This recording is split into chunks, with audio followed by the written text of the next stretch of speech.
Video का link मिल जाएगा description में। ओरिजिनल क्रिएटर को सब्सक्राइब करना मत भूलिएगा। ऑसम किस्म की वीडियोस बनाते हैं। तो काउंट करते हैं, स्टार्ट।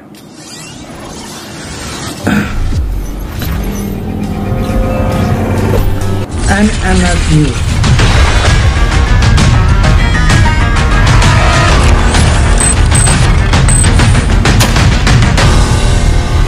डेंजरस लग रहा है तो भाई, डेंजरस के साथ साथ कूल भी काफी लग रहा है। नमस्कार, गैंगस्टर के तीसरे एपिसोड में आज बात कुख्यात गैंगस्टर लॉरेंस बिश्नोई की, जिसके खिलाफ 50 से ज्यादा मामले दर्ज हैं। वो 8 करोड़ से ज्यादा की प्रॉपर्टी का मालिक है और 60 लाख से ज्यादा के हथियार अपने पास रखता है।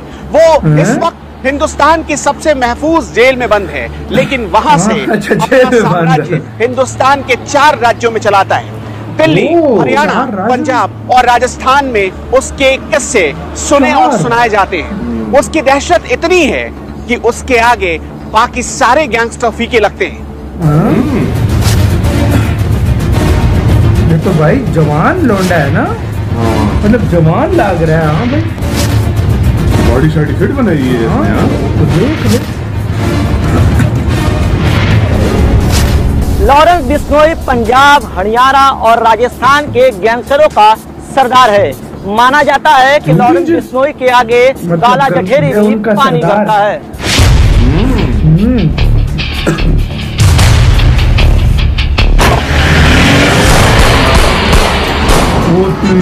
बाईस फरवरी 1992 को पंजाब के आबोहर में लॉरेंस बिश्नोई का जन्म हुआ। 22 साल का उसकी उम्र वैसे तो सिर्फ 28 साल ही है, लेकिन 28 साल की उम्र में जुर्म की दुनिया में जो दहशत उसने बनाई और जिस तरीके से साम्राज्य विस्तार किया, उसने बाकी गैंगस्टर को पीछे छोड़ दिया।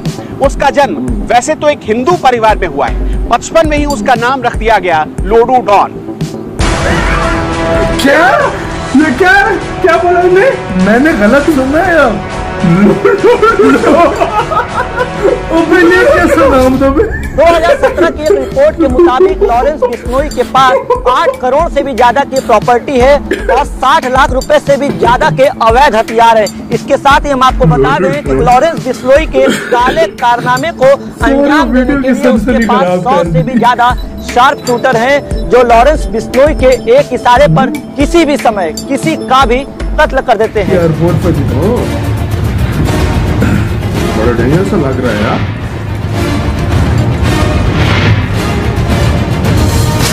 लॉरेंस बिश्नोई के काम करने का तरीका थोड़ा अलग है। वो अपने फेसबुक की डीपी पर भगत सिंह की तस्वीर लगाता है। वो खुद को क्रांतिकारी बताता है। वो खुद को समाज सेवी भी कहता है और इसके साथ साथ वो एक स्टूडेंट संगठन भी चलाता है, जिसका नाम है सोपू, यानी Student Organisation of Punjab University. कहा जाता है कि इसी स्टूडेंट संगठन के जरिए उसने जुर्म की दुनिया में अपना कदम रखा था। यानी युवा की सपोर्ट पहले ली है। मतलब यूथ की सपोर्ट मिला। साल 2010 और 11 की बात है, जब लॉरेंस बिश्नोई अपने रुतबे को कायम करने के लिए पंजाब यूनिवर्सिटी के एक कॉलेज में खुलेआम फायरिंग करता है और अपने इस मकसद में वो कामयाब भी हो जाता है, जिसके बाद लॉरेंस बिश्नोई एक स्टूडेंट संगठन का मालिक बन जाता है। और आज स्थिति ये है कि लॉरेंस बिश्नोई के एक इशारे पर स्टूडेंट्स मरने और मारने को तैयार रहते हैं। पंजाब के आबोहर के ही एक कॉन्वेंट स्कूल से 10वीं तक की पढ़ाई की लॉरेंस बिश्नोई ने, और उसके आगे की पढ़ाई करने के लिए वो चंडीगढ़ चला गया, जहां उसने DAV में दाखिला लिया। 12वीं पास करने के बाद चंडीगढ़ यूनिवर्सिटी में उसने दाखिला ले लिया और इसी दौरान उसने एक स्टूडेंट संगठन बनाई, जिसका नाम रखा गया सोपू, यानी Student Organisation of Punjab University. और देखते ही देखते वो इसके बैनर तले अध्यक्ष पद के चुनाव में उतर गया। उसके खिलाफ चुनाव में उदय शाह और डग ग्रुप के बड़े बड़े लोग उतरे थे। इस चुनाव में लॉरेंस बिश्नोई की हार हो गई, लेकिन लॉरेंस बिश्नोई इस हार का बदला लेने की खातिर अंदर ही अंदर जल रहा था।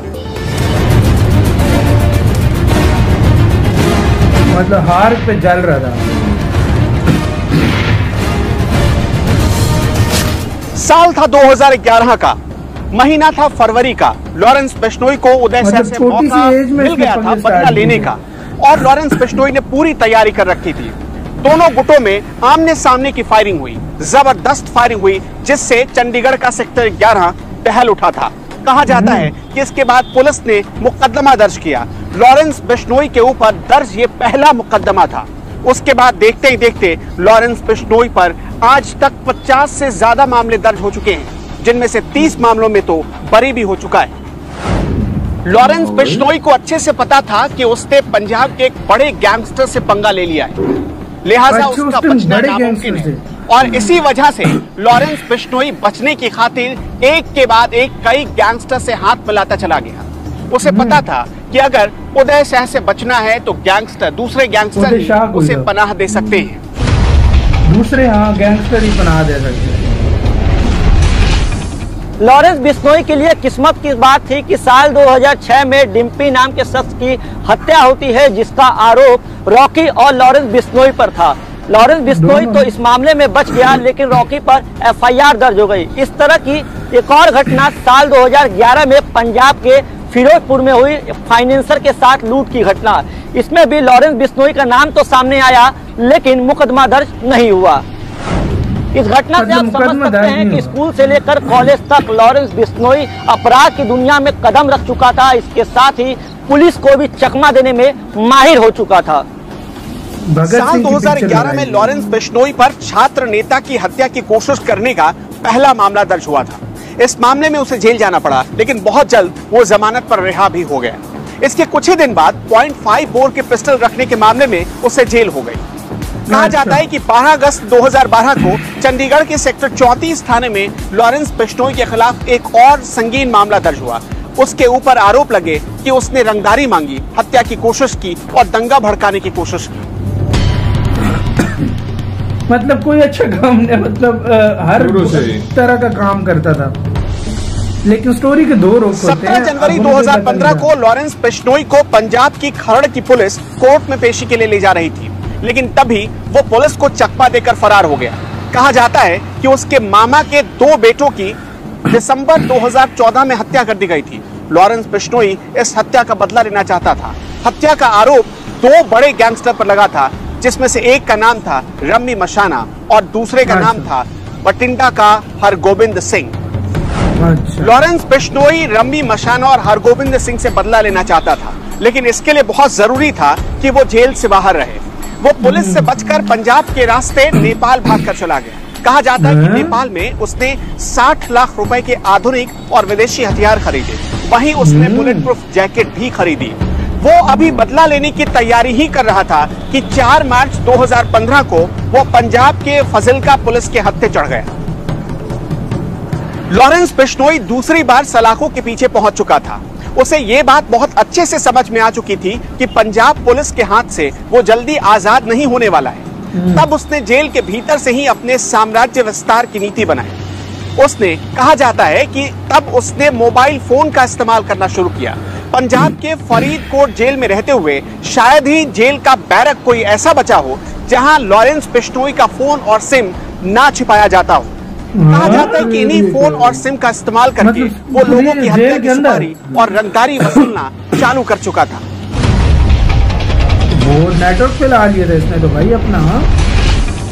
फरीदकोट जेल से ही लॉरेंस बिश्नोई ने जोधपुर के एक डॉक्टर चांडक और एक ट्रैवलर की हत्या की सुपारी 50 लाख रुपए मिली। कहा जाता है कि लॉरेंस बिश्नोई ने डॉक्टर चांडक की BMW कार में आग लगवा दी और उनकी हत्या करवा दी। इसके बाद जोधपुर पुलिस उसे फरीदकोट से प्रोडक्शन रिमांड पर लेकर जोधपुर जेल पहुंची, लेकिन जोधपुर जेल पहुंचने के बाद भी ये काला खेल लॉरेंस बिश्नोई ने छोड़ा नहीं था। हार कर उसे आखिरकार अजमेर की हाई सिक्योरिटी घूघा घाटी जेल में शिफ्ट करना पड़ा। मतलब राजस्थान अजमेर में। काला पानी की सजा तो आपने सुनी होगी। राजस्थान के अजमेर के घूघा घाटी जेल को काला पानी की सजा माना जाता है। उस समय इस जेल में कई सारे राज्य के दुर्दांत अपराधी बंद थे। अगर आनंद पाल की बात करें तो आनंद पाल के कई सारे शूटर्स और उसका भाई भी उस समय इस जेल में ही बंद था जिस समय लॉरेंस बिश्नोई को इस जेल में लाया गया। और इस जेल में रहते हुए लॉरेंस बिश्नोई की बड़े आनंद पाल के भाई से हो जाती है। दोस्ती कर ली।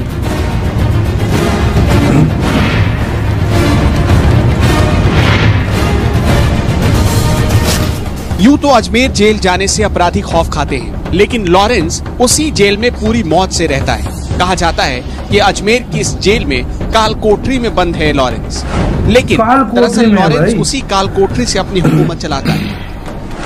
अजमेर जेल में आने के साथ ही लॉरेंस बिश्नोई के पास मोबाइल फोन मौजूद हो गए। पुलिस को इस बात का अंदेशा था, इसलिए लॉरेंस के नंबरों पर सर्वेलांस शुरू किया गया। पुलिस कमिश्नर अशोक राठौड़ के कहने पर अजमेर के एसपी जेल में दबिश देने पहुंचे और लॉरेंस के पास से 2 सिम कार्ड बरामद किए गए, लेकिन फिर भी लॉरेंस के पास कई ऐसे सिम कार्ड और मोबाइल थे जिसे छिपा लिया गया। उधर के लोग ही छुपा लेते थे। अजमेर जेल में लॉरेंस बिश्नोई के लिए सब कुछ ठीक चल रहा था। 27 अगस्त 2017 को मोहाली के शार्प शूटर रविंदर काली के साथ मिलकर जो आनंदपाल का कट्टर दुश्मन था सरपंच सरदार राव, उसकी लॉरेंस बिश्नोई ने हत्या करवा दी। इसके ठीक कुछ ही दिन बाद जोधपुर में अपनी धाक जमाने के लिए 17 सितंबर 2017 को लॉरेंस बिश्नोई ने हरिंद्र जाट और रविंद्र काली के साथ मिलकर वसुदेव इसरानी नाम के एक कारोबारी की हत्या करवा दी। और इस हत्या के बाद जैसे आनंदपाल गैंग के लोग लॉरेंस बिश्नोई को पूजने लगे और भगवान मानने लगे, फिर तो आनंदपाल गैंग की कमान अघोषित रूप से लॉरेंस बिश्नोई के हाथों में आ गई।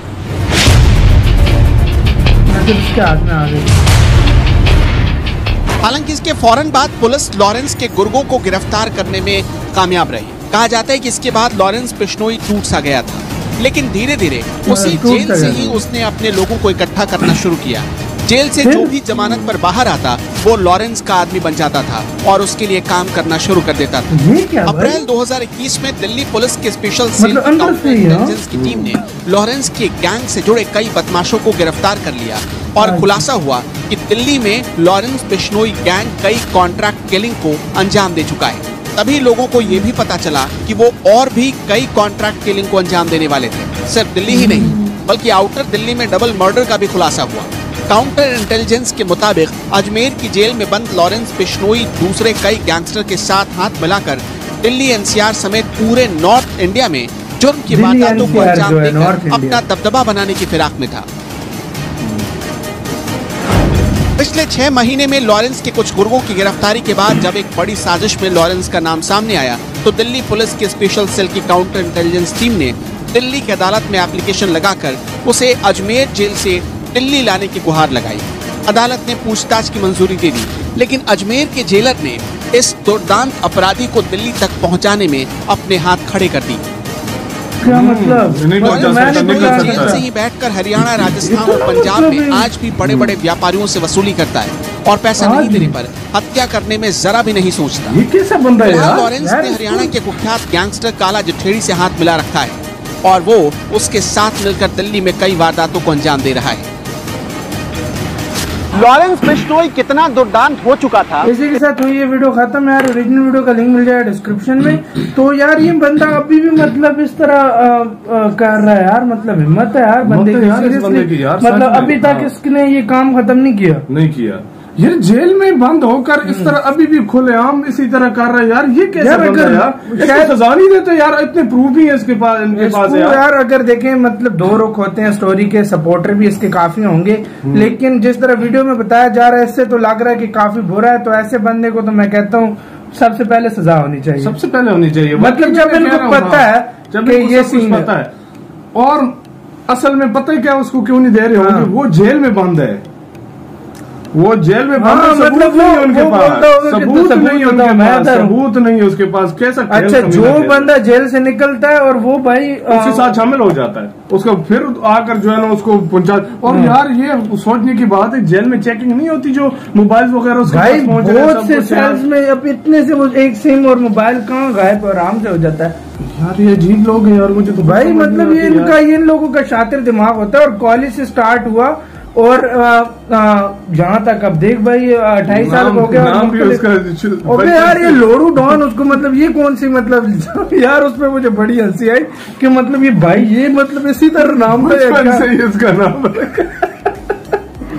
यार। ये सबसे ज्यादा वीडियो के अंदर यार सीरियसली बहुत ज्यादा सारा सस्पेंस सीरियसली इस बात खत्म किया।